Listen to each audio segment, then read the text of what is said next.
కేసీఆర్ హయాంలో జరిగిన అవినీతిని గాగ్ బయటపెట్టిందన్నారు ఢిల్లీలో తెలంగాణ ప్రభుత్వ ప్రత్యేక ప్రతినిధి మల్లు రవి. కాళేశ్వరంపై అసెంబ్లీలో ప్రశ్నిస్తే హరీష్ కేటీఆర్ ఎదురు దాడికి దిగారని, తప్పును దాటవేసే ప్రయత్నం చేశారని ఆరోపించారు. గొర్రెల స్కీమ్ పేరుతోనూ కోట్లు దోచుకున్నారని మల్లు రవి ఆరోపించారు. ఫైల్స్ ఎందుకు తగలబెట్టారో అర్థం చేసుకోవచ్చన్నారు.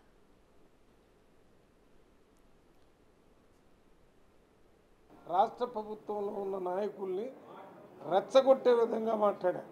ఏదో రకంగా తగు పెట్టుకుంటే అసలు సబ్జెక్టు పక్కకు పోద్ది, ఈ కొట్లాట మీదనే ప్రజల్లో చర్చ జరిగిందని అనుకున్నారు.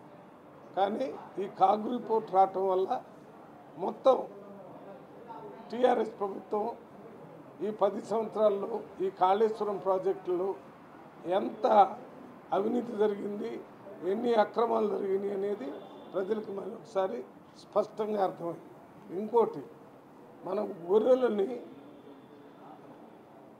కురవ యాదవులకి సప్లై చేసామని చెప్పి కోట్ల రూపాయల లెక్కలు చూపించారు.